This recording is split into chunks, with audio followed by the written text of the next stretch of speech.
वंदे वंदे।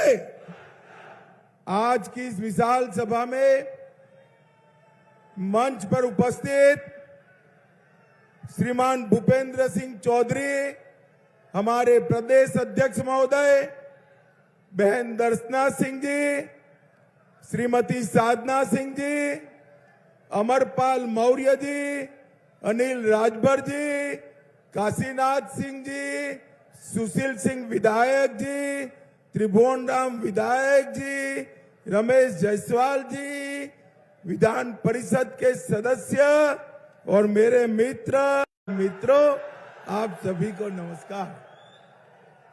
भाइयों बहनों, सबसे पहले बाबा किनारी राम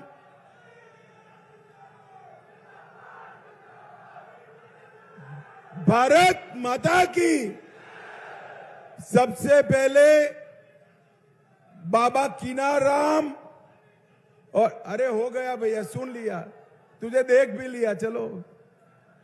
बाबा किनाराम और महाराज सुहेल देव को याद कर कर मेरी बात की शुरुआत करना चाहता हूं।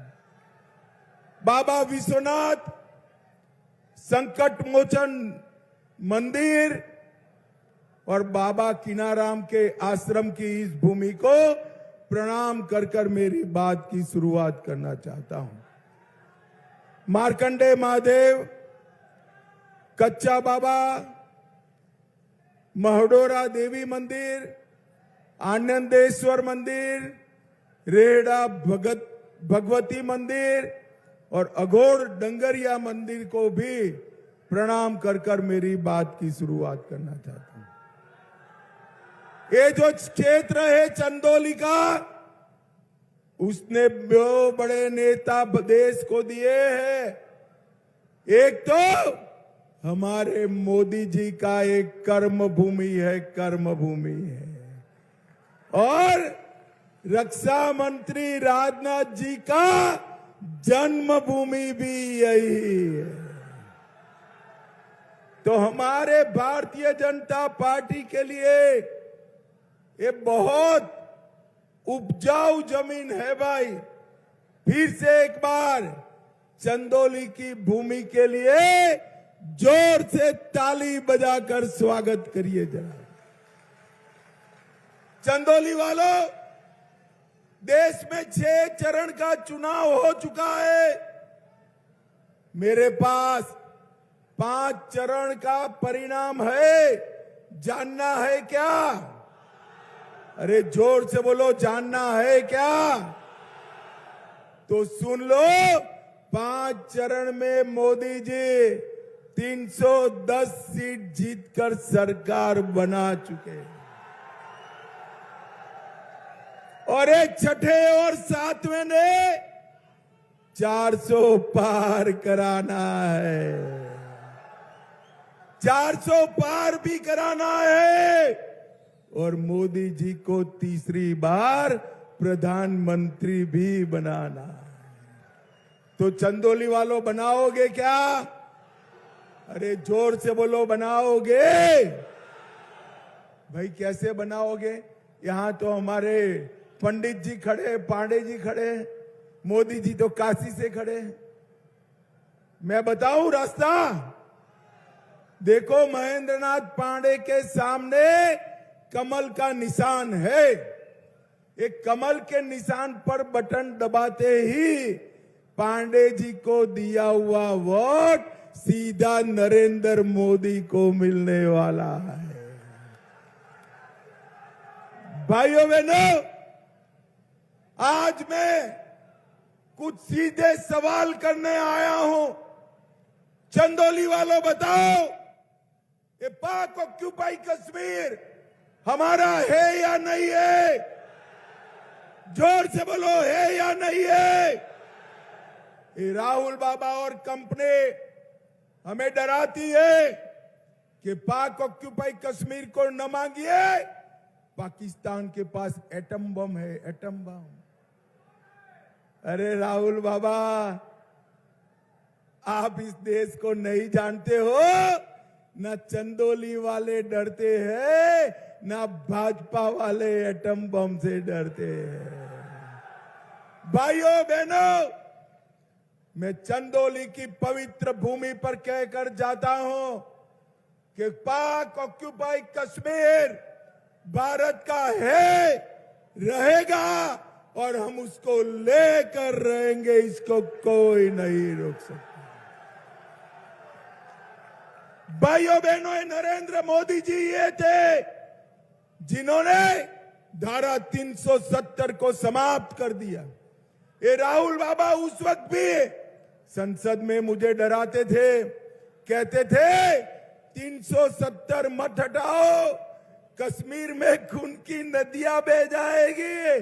अरे राहुल बाबा, ये तो भारतीय जनता पार्टी की सरकार है, खून की नदियां छोड़ो, किसी की कंकर चलाने की हिम्मत नहीं है। कंकर चलाने मोदी जी ने कश्मीर को हमेशा के लिए भारत के साथ जोड़ दिया। और भाइयों बहनों, मोदी जी ने देश को सुरक्षित करने का काम किया है। ये कांग्रेस की सरकार थी, अखिलेश बाबू का समर्थन था। आए दिन पाकिस्तान से आलिया मालिया जमालिया घुस जाते थे और बम धमाके कर कर चले जाते। कोई जवाब देने वाला नहीं, किसी की हिम्मत नहीं थी। नरेंद्र मोदी जी आए, फिर से उरी और पुलवामा में हिमाकत किए। 10 ही दिन में मोदी जी ने पाकिस्तान के घर में घुसकर सर्जिकल स्ट्राइक और एयर स्ट्राइक कर कर आतंकवादियों का सफाया करने का काम नरेंद्र मोदी जी ने किया।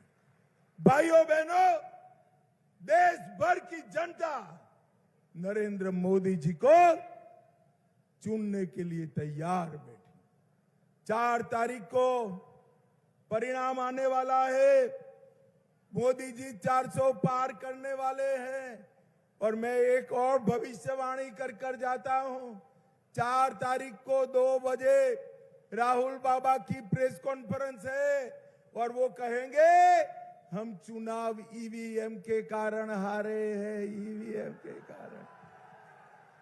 अरे राहुल बाबा, नाचना न आए आंगन टेढ़ा, भैया ईवीएम नहीं हराएगा आपको। ये मेरे चंदौली के शेर हराने वाले हैं, शेर हराने वाले। भाइयों बहनों, किस किस के बीच में लड़ाई? एक और 12 लाख करोड़ के घपले घोटाले भ्रष्टाचार करने वाले एक घमंडिया गठबंधन कांग्रेस समाजवादी पार्टी, और दूसरी ओर 23 साल तक मुख्यमंत्री रहने के बाद भी जिस पर 25 पैसे का आरोप नहीं है, ऐसे हमारा नरेंद्र मोदी। नरेंद्र मोदी, ये दोनों के बीच में आपको तय करना है। एक और थोड़ी गर्मी बढ़ते ही थाईलैंड बैंकॉक जाने वाले राहुल गांधी, अखिलेश यादव, इनको यहां का मौसम ठीक नहीं लगता भाई। थोड़ी गर्मी लगती है वो विदेश चले जाते हैं। ये चंदौली वालों को देखो, इतनी चिलचिलाती धूप में सर पर गमछा डालकर आकर खड़े हैं। और दूसरी ओर नरेंद्र मोदी जी है, 23 साल से एक दिन का भी छुट्टी लिए बगैर दीपावली के दिन भी सरहद के जवानों के साथ मिठाई खाने वाला नरेंद्र मोदी। एक और परिवारवादी लोग चांदी के चम्मच के साथ पैदा हुए राहुल बाबा और अखिलेश, 2 शहजादे, और दूसरी ओर गरीब चाय वाले के घर पर पैदा हुआ नरेंद्र मोदी है। नरेंद्र, भाइयों बहनों, ये दोनों के बीच में आपको पसंदगी करना है। भाइयों बहनों, एक और समाजवादी पार्टी कांग्रेस, जिन्होंने कार सेवकों पर गोली चलाई, और दूसरी ओर राम मंदिर बनाने वाला नरेंद्र मोदी है। नरेंद्र मोदी, ये दोनों के बीच में पसंद 70 साल से राम मंदिर को एक कांग्रेस और समाजवादी पार्टी रोक कर बैठे थे। नरेंद्र मोदी जी ने 5 ही साल में केस भी जीता, भूमि पूजन भी किया और जनवरी में प्राण प्रतिष्ठा कर कर जय श्री राम कर दिया। भाइयों बहनों, मुझे बताओ, ये 2 खेमे हैं, अखिलेश के खेमे के वोट दोगे या नरेंद्र मोदी के खेमे को? जोर से बोलो। चंदौली वालों, इनके पास कोई नेता नहीं है। मैं आज पूछता हूं, अगर ये जीत जाते हैं तो उनका प्रधानमंत्री कौन बनेगा? नाम कोई बता सकता है कोई नाम? मैं एक एक कर कर पूछता हूं। शरद पवार बन सकते हैं क्या? ममता बनर्जी, उद्धव जी, स्टालिन, अब हंसना मत आओ युवाओं, जरा भी मत हंसना। राहुल बाबा बन सकते हैं क्या? अरे इनके पास कोई नेता ही नहीं। जब इनको पूछा आपका प्रधानमंत्री कौन बनेगा, तो वो कहते हैं बारी बारी 5 साल एक एक बनेंगे। बोले ऐसे देश चल सकता है क्या? चल सकता है? मुझे बताओ भाइयों बहनों, पाकिस्तान को मुंह तोड़ जवाब कौन दे सकता है? जोर से बोलो, कौन दे सकता है? कोरोना से कौन बचा सकता है? गरीब के घर में गैस का चूल्हा कौन पहुंचा सकता है? गरीब को घर कौन दे सकता है? गरीब को 5 लाख तक की दवाइयां कौन दे सकता है? गरीब को 5 किलो अनाज मुफ्त कौन दे सकता है? गरीब के घर में शौचालय कौन दे सकता है? मैं जहां पर भी जाता हूं देश में, यही आवाज मोदी मोदी मोदी मोदी सुनाई पड़ती है। भाइयों बहनों, नरेंद्र मोदी का ये नारा देश के विकास के नारा बना है। भाइयों बहनों, ये झूठ बोलने वाले लोग अभी अभी ये सहारा का चलाते हैं। मुझे बताना चंदौली वालों, सहारा का स्कैम सपा के काल में हुआ या भाजपा के? जोर से बोलो, किसके काल में हुआ? नरेंद्र मोदी जी ने तो रुपया वापिस करने की शुरुआत करी। अब तक 5,000 करोड़ रुपया वापिस दे चुके हैं और मैं वादा करता हूं 83 करोड़ लोगों को देश भर में सहारा की पाई पाई वापिस देने का काम भारतीय जनता पार्टी करेगी। भाइयों बहनों, मोदी जी ने बाबा विश्वनाथ का मंदिर बनाया, नक्सलवाद को समाप्त किया और उत्तर प्रदेश को सुरक्षित बनाया। मुझे बताओ, सपा के शासन में हर जिले में एक गुंडा था या नहीं था? अरे जोर से बोलो, था या नहीं था? अब दिखाई पड़ता है कोई?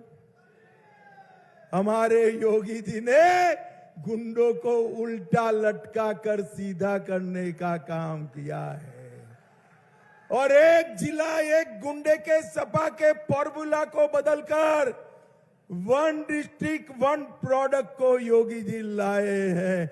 उत्तर प्रदेश का विकास करने का काम किया है। पहले जहां कट्टे बनते थे, अब तोप के गोले बन रहे हैं। मैं बताता हूं, ये पाकिस्तान सीधा न रहा ना तो हमारे उत्तर प्रदेश से गोले से इसकी खबर ली जाएगी, खबर ली जाएगी। भाइयों बहनों, गाड़ी बनाने की फैक्ट्री, बैटरी बनाने की फैक्ट्री, ये सब भारतीय जनता पार्टी ने किया है। आज चंदौली में मार्कंडेय मंदिर का जीर्णोद्धार हो रहा है। गोमती और गंगा के संगम पर पर्यटन केंद्र बन रहा है और मछली पालन का भी बहुत बड़ा काम पांडे जी कर रहे हैं। भाइयों बहनों, मैं देश में जहां जाता हूं वहां लोग कहते हैं हमारे सांसद को मंत्री बना दो। कहते हैं तो कुछ बुरा कर रहे हैं, मगर मैं आपको बताता हूं मोदी जी ने तो आपको बनाया मंत्री सांसद के रूप में भेजा है। मुझे बताओ, महेंद्र नाथ पांडे को जिताओगे क्या? अरे भाई ऐसे नहीं, मोदी जी तक आवाज जानी चाहिए। जिताओगे, कमल के निशान पर बटन दबाओगे, 400 पार कराओगे, मोदी जी को तीसरी बार प्रधानमंत्री बनाओगे, तो मेरे साथ दोनों हाथ उठाइए, उठाइए सभी लोग दोनों हाथ, विजय के संकल्प का मुट्ठी बींचिए और प्रचंड आवाज से बोलिए, भारत माता की जय श्री राम, जय जय श्री राम, वंदे वंदे वंदे। आप सभी का बहुत बहुत धन्यवाद। नमस्कार।